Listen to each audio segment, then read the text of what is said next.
Imagina que eres la mujer más poderosa de Europa. Eres dueña de tierras que se extienden hasta donde alcanza la vista. Vistes las sedas más finas y tu nombre hace temblar a los caballeros. Pero al cerrar la puerta no tienes las llaves de tu propia habitación.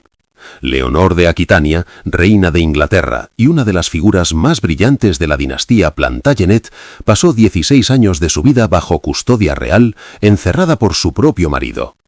Bienvenidos a Realeza Oscura. Hoy vamos a descender a las profundidades de la historia para descubrir una verdad incómoda.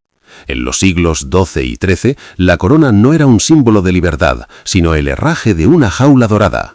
Mientras el mundo admiraba el brillo del trono, las reinas vivían en una trampa de partos incesantes, vigilancia política y una falta de autonomía que te hará dudar de quién tenía realmente el control, si la reina en su castillo o la campesina en su choza de barro. Para una reina Plantagenet, el poder no era un derecho, era una transacción. Desde el momento en que una princesa nacía, su cuerpo dejaba de pertenecerle, para convertirse en una moneda de cambio en el tablero de la política europea. Estas niñas eran enviadas a cortes extranjeras a edades tan tempranas como los 12 o 14 años, obligadas a casarse con desconocidos para sellar alianzas y proteger fronteras. Su valor no residía en su inteligencia o su capacidad de mando, sino en la pureza de su sangre y sobre todo en la fertilidad de su vientre. La vida de una reina era una carrera contrarreloj para producir un heredero varón que asegurara la dinastía. La maternidad era su principal deber, y la esterilidad se consideraba la mayor de las desgracias, pudiendo llevar al desprecio público, la humillación o el repudio. Reinas como María de Navarra vivían bajo una presión asfixiante. Los cronistas registran embarazos complicados donde la vida de la soberana pendía de un hilo, simplemente por el deber de estar preñada. El escenario del parto era un campo de batalla sombrío. Sin antibióticos ni higiene moderna, cada alumbramiento era una cita potencial con la muerte. Las reinas, a pesar de sus lujos, no estaban a salvo. Leonor de Aragón murió a los 24 años dando a luz, y Blanca de Anjou falleció pocos días después de su parto en 1310. La medicina de la época era una mezcla aterradora de superstición y dolor. Las parturientas eran sometidas a sangrías constantes que solo debilitaban sus cuerpos ante las infecciones posparto. Si una reina no lograba concebir, se recurría a pociones peligrosas, cataplasmas de dudosa eficacia, e incluso se dice que algunas mujeres perdieron la razón tras ingerir brebajes para la fertilidad. Incluso cuando tenían éxito y daban a luz a múltiples hijos, la tragedia las perseguía. Era común que una reina viera morir a la mitad de su progenie antes de que cumplieran los 10 años. La vida de una reina Plantagenet estaba marcada por ciclos intergenéticos increíbles.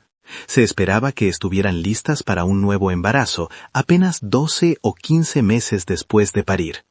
Para lograr esto, sus hijos les eran arrebatados casi al nacer para ser entregados a nodrizas, permitiendo que la reina recuperara su fertilidad rápidamente para volver a ser fecundada.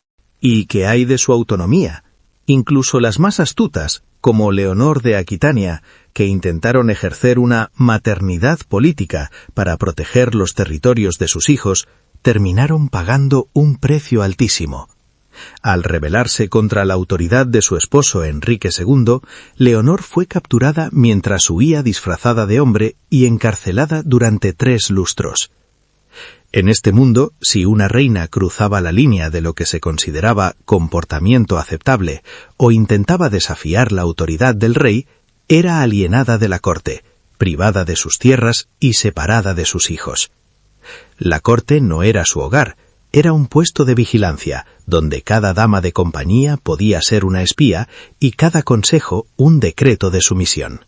Si giramos la mirada hacia los campos y los talleres de las villas inglesas, encontramos una realidad muy distinta. Es cierto que la vida de la mujer campesina era brutalmente dura desde un punto de vista físico, pero escondía grietas de libertad que una reina nunca conocería. Mientras la reina esperaba en su recámara, La campesina ya estaba en pie a las 3 de la mañana en verano. Su día comenzaba preparando el potaje para la familia antes de salir a trabajar la tierra, cuidar el ganado o tejer para redondear la economía doméstica. Sin embargo, en este mundo de trabajo compartido, la mujer no era una figura pasiva.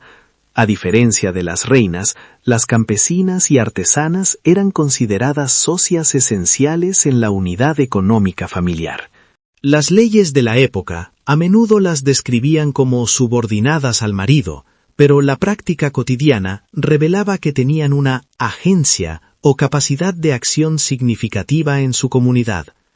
Muchas mujeres no solo ayudaban a sus esposos, sino que gestionaban sus propios negocios. Había panaderas de prestigio, cerveceras que controlaban el mercado local e incluso mujeres que trabajaban en la construcción, amasando yeso o cargando materiales en las obras de las catedrales. Una de las libertades más sorprendentes de la mujer común era el control sobre su propio cuerpo y su maternidad.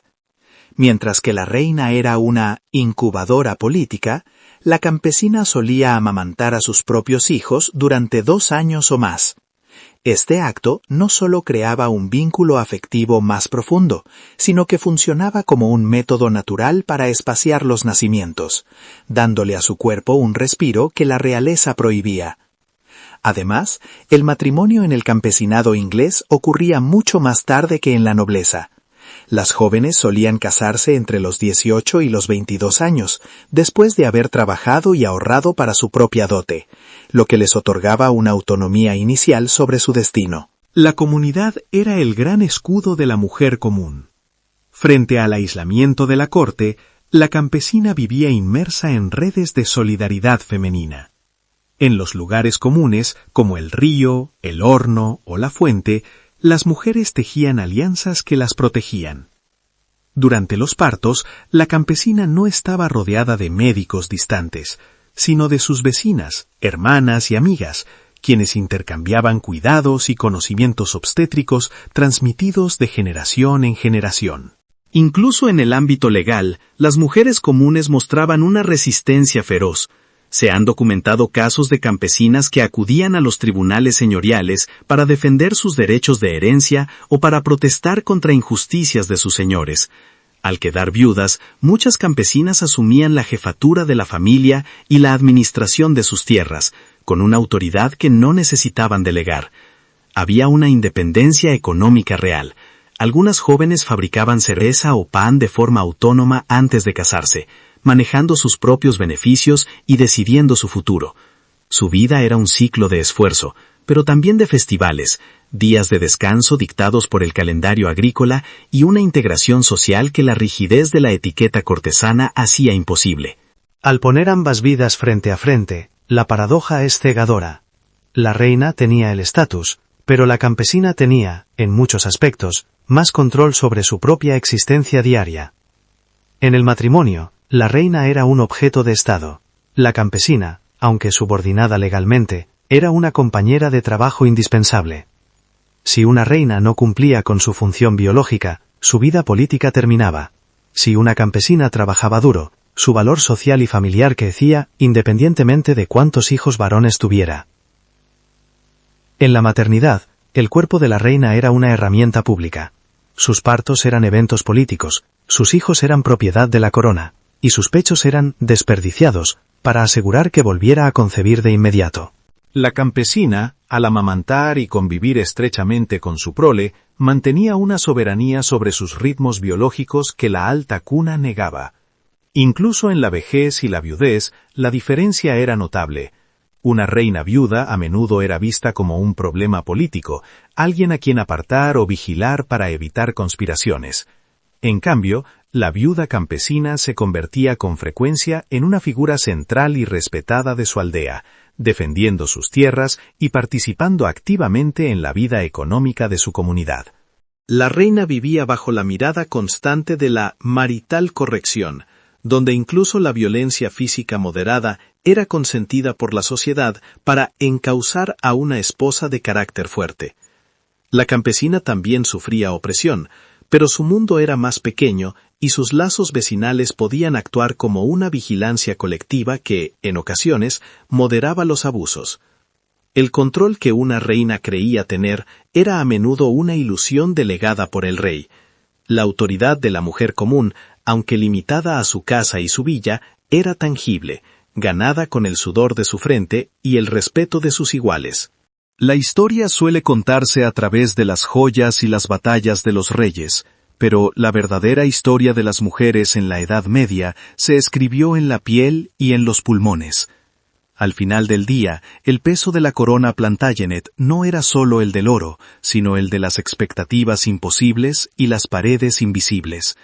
Ser reina era aceptar una trampa dorada, una vida de opulencia a cambio de renunciar al yo. Mientras Leonor de Aquitania miraba a través de las rejas de su prisión real, quizá escuchaba a lo lejos el canto de las mujeres que regresaban de los campos. Esas mujeres no tenían títulos, pero tenían el aire fresco en sus rostros, el calor de sus hijos en sus brazos y una red de amigas dispuestas a sostenerlas en el barro. La próxima vez que veas un retrato de una soberana medieval, no veas solo su belleza. Mira sus ojos y busca el rastro de la mujer que tuvo que morir 1000 veces en el lecho de parto para que el nombre de su marido sobreviviera. Porque en la Edad Media, el trono más alto a menudo tenía el suelo más inestable, y la verdadera libertad no se encontraba en el palacio, sino en la capacidad de decir, este es mi cuerpo y esta es mi vida. Gracias por acompañarnos en este viaje a la realeza oscura. No olvides suscribirte para seguir desenterrando los secretos que la historia oficial prefiere olvidar.